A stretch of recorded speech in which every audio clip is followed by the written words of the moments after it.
Hey, what's up guys, aarava here, and welcome back to another episode of my F1 23 My Team Career Mode. This is episode number 55 today for the Abu Dhabi Grand Prix. It's the season finale here of our third season on F1 23, and it all comes down to this for two drivers. We kicked off this season with McLaren on top after a massive winter break. They were the clear leaders. Oscar Piastri, one of our old teammates in this series, taking victory for Papaya, and it was back-to-back victories as Valtteri Bottas won in round 2 at the Brazilian Grand Prix. Like I said, McLaren had a massive advantage over the winter break, thanks to a massive patch boost in between the seasons, and it looked like maybe it was going to be McLaren domination, maybe an inter-team battle between the two teammates in orange. But alas, it was not meant to be. Valtteri Bottas facing a lot of bad luck, to be honest, with multiple engine failures and just not being as consistent, and it was the team in blue, Red Bull Racing, that would once again be one of the championship protagonists, and this time it was Max Verstappen's turn to return to fighting at the front of Formula 1. Obviously, if you did watch in Season 2, his then new teammate at the time, Lando Norris, was the real star. He was the one challenging us for our very first Drivers' World Championship, but this season, Verstappen returned to form, winning early on in this season and winning multiple races this season, whereas Lando Norris just couldn't get it together in the same way he did in the previous season. So it looked like it was going to be Verstappen versus Oscar Piastri, and all the while, as much as I tried to improve the car early on in the season, it became very apparent about halfway through the season that we weren't going to be challenging for this driver's title. There were some amazing moments though in this season along the way. One of the biggest standouts for me was this Monaco one in the wet. The two race leaders, 1 and 2, crashing Bottas out of the Grand Prix. Gasly limping around without a front wing on dry tyres, and we came through to make a last lap, last corner overtake to take a very surprising first win of the season at the Monaco Grand Prix. A 1-2 for the team there as well, and it's performances like that, and along with, but let's be real, performances from our teammate Pierre Gasly, that mean that despite us not being really in the Drivers' Championship fight, this team has done some amazing work to be as slow as we were at the start of the season, and still, relative on paper in the R&D terms, not quite where McLaren and Red Bull are, just through great strategies, great pace from Pierre Gasly in the races especially, and just good teamwork, we have managed to still be in this Constructors' title fight. And like I said, a large part of that was due to these race wins from Pierre Gasly, winning at Spa after I helped him out a little bit with a love tap on Valtteri Bottas in the final closing stages, and then a mega win at the Japanese Grand Prix. Gasly has been one of the strongest teammates we've had in recent seasons and recent games, to be honest. This man has been so quick at times in clean air. Sometimes I literally just cannot even catch him whatsoever. He's had some electric pace, and thanks to both of us being in the top 4 of the drivers' standings, that's the only reason we're now going into the finale not in the title fight as a driver, but we are here as a constructors fighter. But it really, when it comes to the Drivers' Championship, it's down to these two, Piastri and Verstappen, as recent as 2 races ago, swapping positions, racing each other directly on circuit, and they go into this final race with 1 point between them. Mathematically, yes, Gasly and myself, we're still in the title fight, but much like 2010, it's nice to say, but realistically, I don't think it will happen. Back in 2010, I remember all the pundits saying it's a 5-way championship fight, when realistically it was only a 3-way fight. And the same here, you can say it's a 4-way fight, realistically it's a 2-way fight. It's between the Dutchman and the Australian, but the constructors, it's fair game. We actually lead the way ahead of McLaren. So all we need to do, honestly, is just do what we've been doing for the last 4 races, working well as a team, getting the maximum points. Obviously last episode we did amazingly, getting a 1-2, so that was a huge plus. We're gonna have to see what the pace is like around Abu Dhabi. I think, compared to Jeddah and Qatar, may not be as quick versus the cars around us, but no one has brought upgrades pretty much ever since that regulation change change got announced, basically. So everyone's plateauing and trying to save up for that regulation change, which is going to be for the engine and reliability, which fits perfectly with our story, of course, of Season 4 in-game being 2026, where in real life they're bringing an engine change, a pretty big one, the biggest one we've had since the start of the V6 era. So it works perfectly that in the game, in the R&D section, we also have that reset on the engine, on the reliability, and quite curious to see, over the winter break into next season, what those lower teams do. They've been saving for a while, so what on earth is the grid going to look like with obviously multiple different new brands entering Formula 1? It's going to be a very, very interesting time then, but that's then. This is now,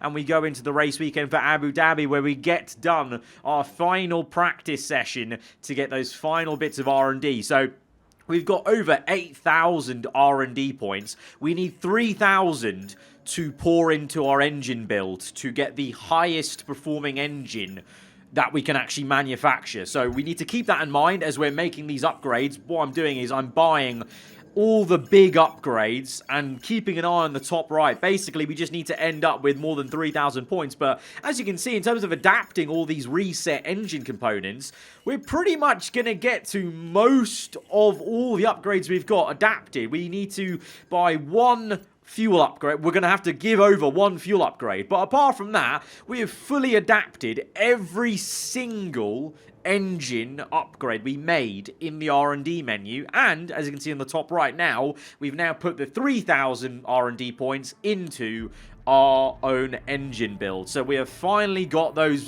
progress bars completely full. We've paid 50 million over this season into making this engine. We've put in 12,000 R&D points into making the highest tier engine possible. High on the engine block, high on the fuel systems, high on the ERS. Which makes it even more impressive, I think, that as a team we're in the constructors fight, because 50 million and 12,000 R&D points, that's so much. Like, we could have easily got our car up to where Red Bull and McLaren were earlier in the season.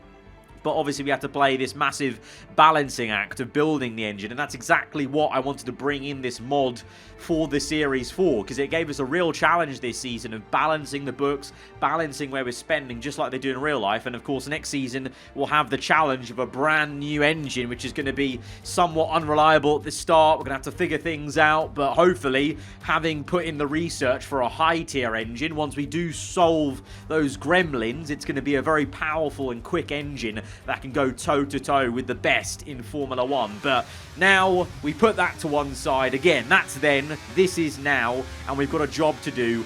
One final race weekend, one final qualifying around the Abu Dhabi Grand Prix circuit, and hopefully going to try and make it through into Q2 as a bit of a formality. Although, to be fair, at the moment, I'm not feeling too hot around Yas Marina. A few missed apexes here and there, and we're only getting up into P13 on our second flying lap. We'll end the session in P14, getting through into the second part of qualifying. Gasly P6, so there is some time to find from us to our teammate, but then our teammate is about 3.5 tenths down on Lando Norris in the Red Bull at the moment. McLaren looking pretty damn quick, Red Bull right up there. Like I said, I don't know what the pace would have been like. I like to think, based off the previous two seasons in this game, I think this car is going to be a little bit slower than it has been at Qatar and Jeddah. I think those circuits suit the My Team car a bit more than this circuit, but either way, we're going to just have to make the most of it and kind of hope a little bit that, again, Gasly's going to be performing at the absolute limit. You know, he's been an absolute star for us. And at the same time, obviously, versus McLaren, Valtteri Bottas has had no luck as of late, so that's really helped us in our battle versus McLaren. And as we go on through the qualifying day in Q2, heating up a little bit, P6 for Q2 into the top 10 shootout. Red Bull have a bit of a scare, both drivers down in P8 and 9. You know, they get through, but not exactly what you want going into the last top 10 shootout. And Ferrari looking very, very quick. And what did I say? Our teammate Pierre Gasly just pulling it out the bag when he needs to. Top of this session. McLaren will be pretty happy with that, especially with Piastri ahead of Verstappen by such a margin, but that doesn't matter really. That was all Q2. Now, this is where it really counts what are people going to be able to lay down as a marker? This is our first flying lap, and it's a decent lap, but there's still definitely a lot of time to find there. We're P7 behind Verstappen, ahead of Norris and Bottas at least, so quite a few of us maybe not looking so hot on that first flying lap. But so far on this second flyer, we went red in the first sector, green in the second, only just, and looks like we're, hovering around 2/10 gained over this lap. So I think things are pretty damn close then, it must mean, in this top 10 shootout. Marginal gains may shoot us up the order across the line, less than 2/10 gained, and puts us up to P4. By the end, though, oh my god, Max Verstappen pulls it out the bag. Remember, he leads the championship by 1 point, and he is now on pole position for the final race. It seems like things are maybe going Red Bull's way. Piastri on the second row, not even on the front row there. Russell on the front row in the Mercedes car. Gasly again has done so well to be right up there alongside Piastri in P4. What on earth have I done? That was a howler. I let Gasly and the team down really with that. Bottas is 3 positions ahead of me, so this is going to have to be a really good first stint in this race, because minimum, if Gasly's up there with Piastri, minimum I need to be overtaking Bottas at some point to outscore him to get this Constructors' Championship over the line. But yeah, not a great way to end the season in terms of the qualifying, but I think we can do more in the race. There was definitely more pace in the car. I just didn't feel like I really got a lap together at all throughout this entire Saturday. So more to come on Sunday, hopefully, but your 2 championship protagonists line up in first and third, literally one ahead of the other on track on that side of the grid. It's going to be a very interesting one. Let's go to the grid for the Abu Dhabi Grand Prix. Welcome to the Yas Marina circuit for the finale of another thrilling Formula One season. It's been a breathtaking year, and we end it at a track that's been the scene of many glories and heartbreaks over its history. It's time to end the season in style. It's time for the Abu Dhabi Grand Prix. We have 16 corners here at Yas Marina circuit, 7 to the right and 9 to the left. It's a total lap distance of 3.28 miles, 2 long straights and overtaking opportunities throughout the lap. We expect average speeds of around 123 miles per hour. So with the race not far away from starting, here's what today's grid rundown looks like. Max Verstappen put in a fantastic lap yesterday, and he'll start from pole position. And starting next to them is George Russell. Moving on to the rest of the grid, we have Oscar Piastri, Gasly, Leclerc, Bottas, Norris, Sainz, the owner driver, Ocon, Ricciardo, Mick Schumacher, Albon, Perez, Fernando Alonso, Teo Pourchaire, Tsunoda, Magnussen, Stroll, Sargent, Hulkenberg, and Liam Lawson. And now it's time to head down to the track.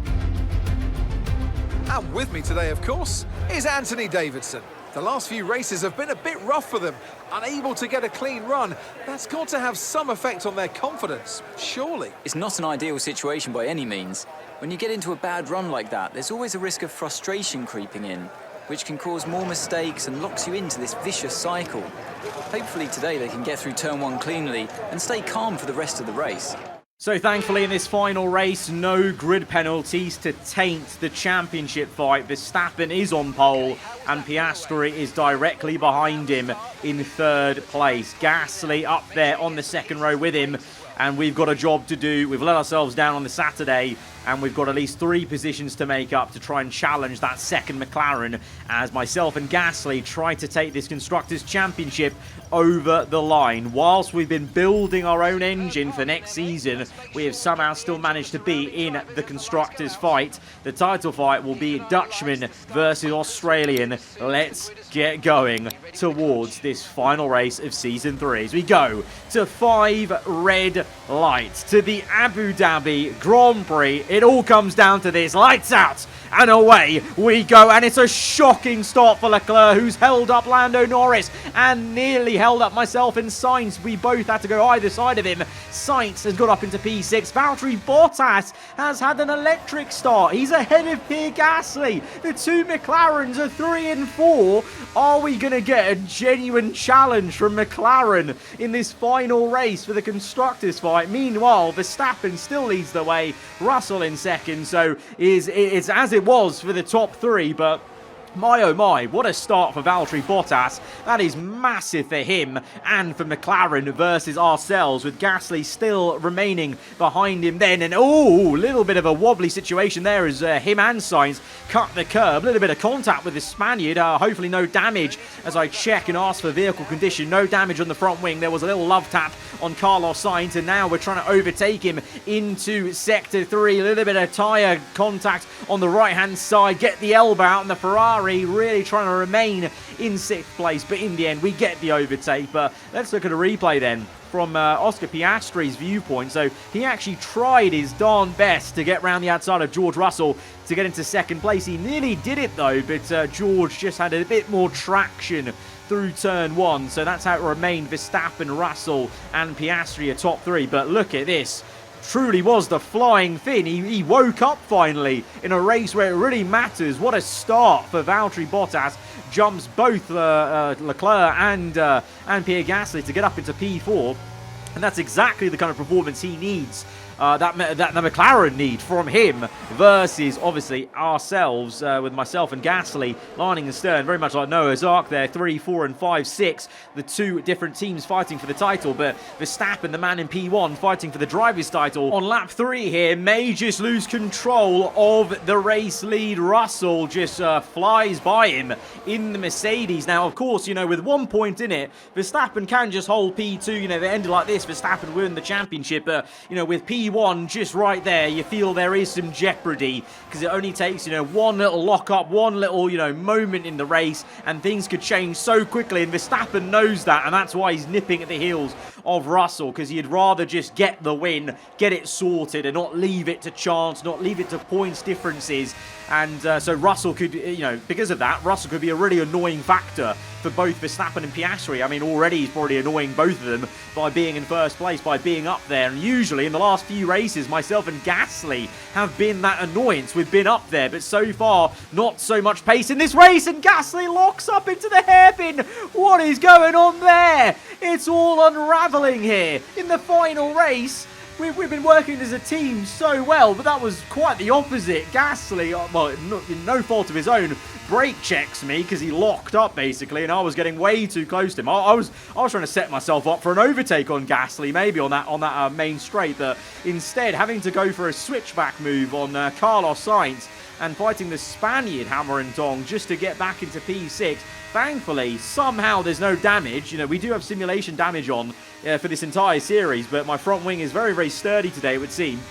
And we're all good, but on lap 7, thankfully, after that debacle, Gasly's going to let us by quite easily, I think, knowing that I've got a bit more pace. You know, to be fair to Gasly, he's had so much more pace in recent races. He's done so much work for the team. He's basically carried us a bit for the last couple of races in terms of scoring big. So it's maybe my turn to pull up the socks and be quicker for once here in the final round, as we see Verstappen silkily dance around the outside of George Russell to get into 1st place. Meanwhile, Lando Norris, who had a slow start, being held up a bit by Leclerc, is going to try and get past the Ferrari as well and get up into P7.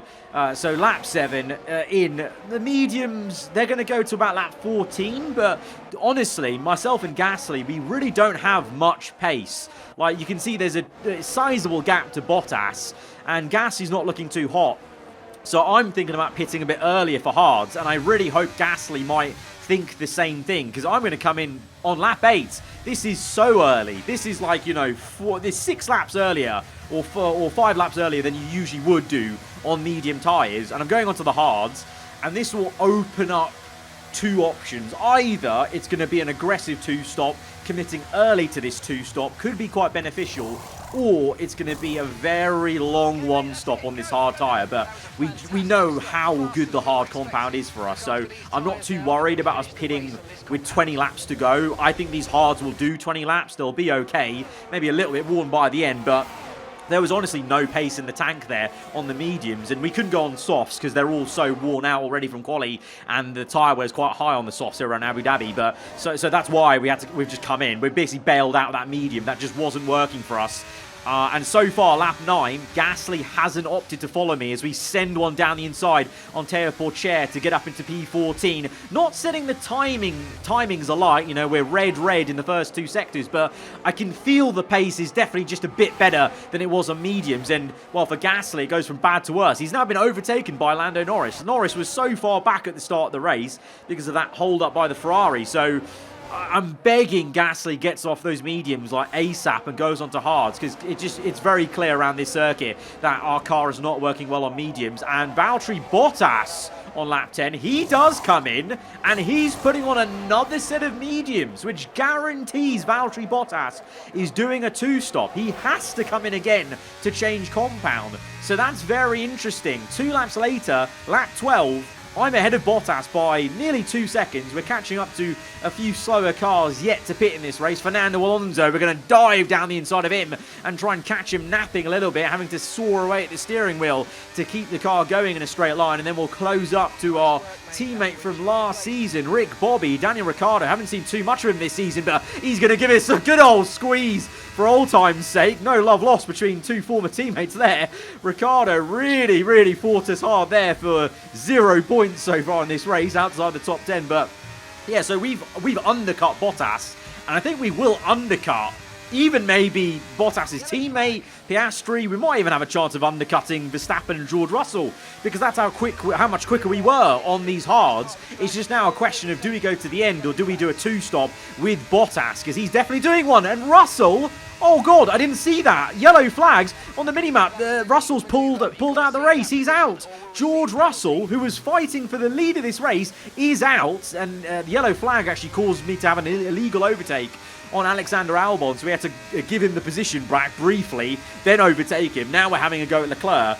But look at this, these guys have not pit yet. Leclerc was only a couple of seconds behind me at one point in this race on the same set of mediums, and we've pit and we've already caught back up to him in a matter of what, like 5 laps? So that's how much pace I've got on these hards compared to these guys wearing out their mediums, and Ocon going very slow, and the Frenchman being an absolute nuisance and a half. He makes contact with us again through the exit there. We had to drift our car through under the tunnel, and the Frenchman is being such an annoying car right now at the moment. The Alpine, he's not even in any fight. Give it up, man. Give it up. As we go into turn 1, we finally get Ocon and we get up into P6, but my god, did he make that harder than it needed to be. And he's actually allowed Bottas to be within 1 second of us now. There's no damage, thankfully, to the car in that fight. But yeah, Bottas, you can see on the top left, is now within a second. So he will be fighting us. He's on mediums, remember. So he will be quicker at this stage. Eventually his tyres will wear, because they are mediums, and he is going to have to pit again. But there you go. Verstappen and Piastri, they've pit, and they've come out behind even Bottas. Bottas has undercut Verstappen and Piastri, and he's now going to have a go at us. And we're trying to fight that. But as has been the case a lot this season, that McLaren is rather slippery in a straight line with DRS. Even though I deployed battery all the way down that straight, just waltzed past me, and then Bottas tries to park the car in the middle of the chicane, and he did a horrible job at it because we just undercut him from left to right and re-overtook him, and he's going to come at us again into this same hairpin corner. This time we go defensive. Bottas sniffing around on the outside, so at the moment he is looking pretty quick, but the thing is, he's definitely going to have to pit. And I'm still deciding whether I'm going to follow him in for a 2-stop or do a 1-stop. Right now, I'm kind of maybe leaning towards doing a 1-stop, you know, as Bottas again tries around the outside. We bang tyres. We're going to squeeze him, give him the room. He goes over the curb, and we now go for the switch from left to right again and embarrass the Finn as we get up into P1 again. And I think he honestly got a bit of damage from clouting that curb, because on lap 18 now, with about 11 laps to go in this race, we're now 1.6 seconds ahead of Bottas. Clearly also his tyres are wearing out because Verstappen and Piastri have caught up to him. Now, to be honest, Bottas could do Piastri a solid here by holding up Verstappen. It wouldn't be the first time in this game that Valtteri Bottas has directly aided someone in the championship fight. Bottas tried to push Verstappen wide, and it's not worked though. Verstappen has managed to dance his way on through on the outside, and now surely he needs to let Piastri by, but he's not done so. 10 laps to go. Oh, Piastri tries to overtake him. Bottas is defending. What are you doing? What is going on? In Season 1 and Season 2, Bottas directly helped Lewis Hamilton and me win the World Championship, but this time Bottas is not helping his teammate out at all. It's going to be nearly a whole lap since Verstappen overtook him, and Piastri is still behind him. Finally, the Australian will get the move done.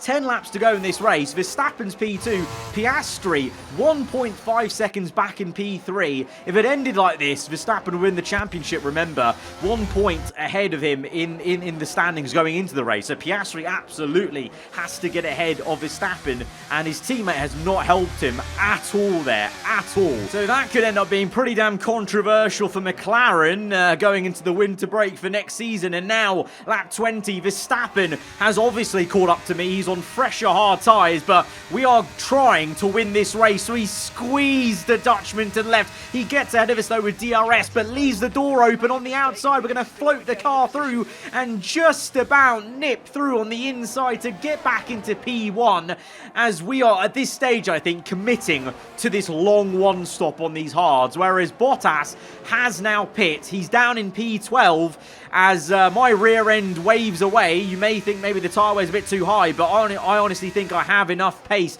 to maybe defend as we again jockey for position with Max Verstappen. This is a real close battle, a bit of a ferocious one as Verstappen makes a little bit of contact with us. We're going to dive deep into the corner. Verstappen switchbacks us. He's done an absolutely wonderful switchback to get to the right-hand side. We're now side by side through this second bite at the cherry of DRS for us to get back ahead. And myself and Verstappen have been fighting so much for the last 2 laps that now Piastri all of a sudden is right there, and it's a 3-way fight for this race win. But of course, they're the 2 title protagonists, but I am equally trying to win this race to guarantee us the Constructors' Championship. Bottas on that 2 stop, way down the order. We almost dummied Bottas into that 2 stop, by the way, as Verstappen dives it to the inside of the hairpin. He makes a bit of contact with us, but he gets on the power very, very early. He's done so well to be side by side with us on the exit, and he's pulled through into first. We're trying to battle him with a bit of battery use.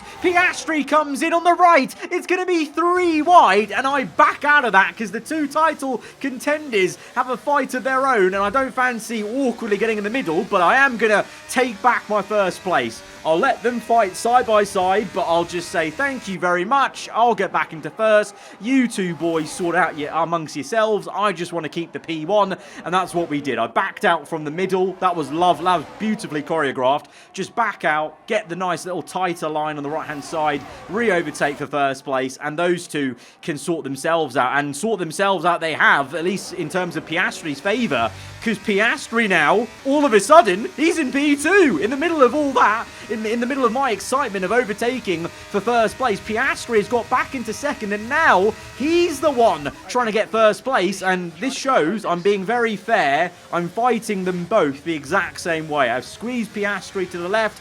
I am firmly in the corner of neutrality here. I am simply trying to win this race for my team, for our Constructors' title. And it may not matter, you know, because look at the development going on behind us. That is Lando Norris going and overtaking his teammate on the outside. He'll be the inside for the next triple right-hander.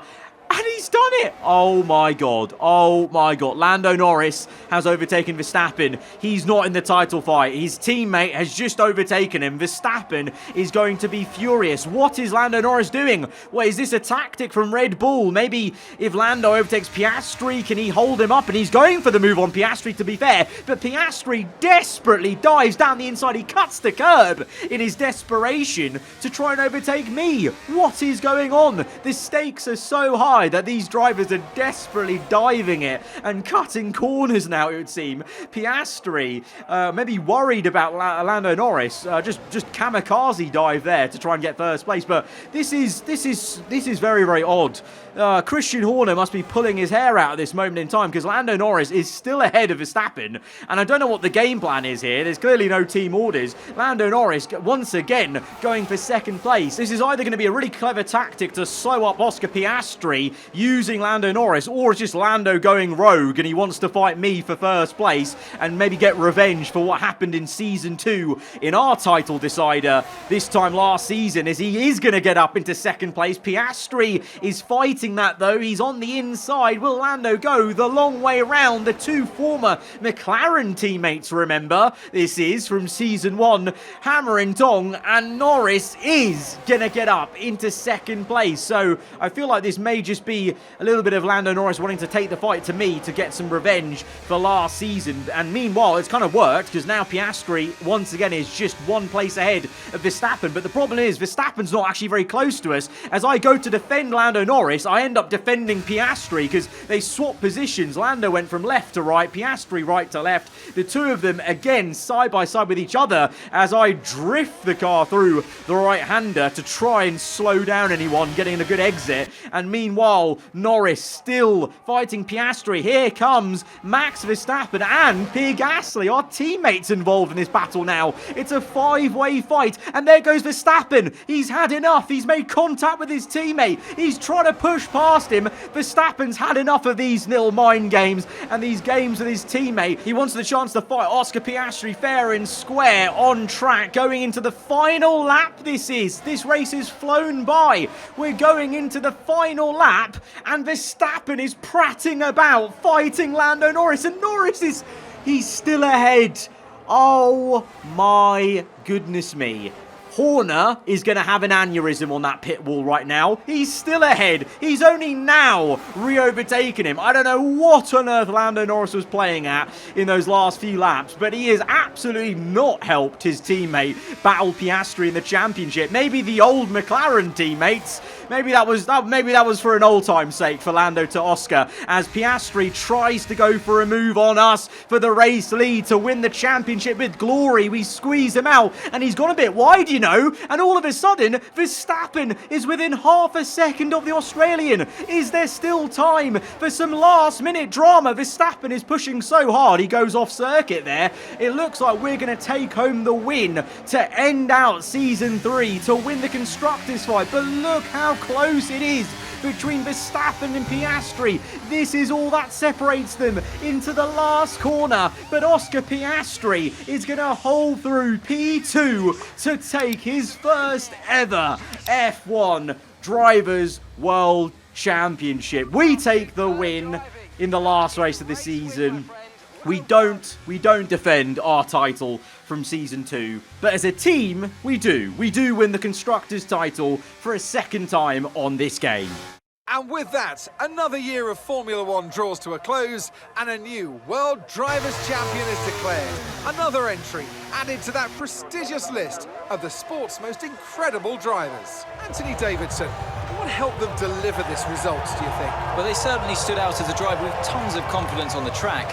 I think their ability to keep their cool, even during some of the more hectic parts of the race, meant they were able to capitalise on the mistakes of other drivers, giving them the opportunity to make their way to the top spot with ease. I think we can be massively proud of what we've done in Season 3 to put in 12,000 R&D points, $50 million into building our Season 4 engine from scratch, and still managed to win and defend our Constructors' Championship. I think says a lot about the determination we've had, and also the brilliance from our teammate Pierre Gasly. He had a bit of a smaller role to play in today's episode, but if you've been watching this season, you know he played a big part in us winning this Constructors' fight. He scored just as many points as I did, and was probably one of the best teammates I've had in a long while on the F1 games, really. No drama as well, which is odd to say about Pierre Gasly's AI on the F1 game, but how about that? That Oscar Piastri, well, he makes it another new F1 World Champion win. Of course, I won in Season 2,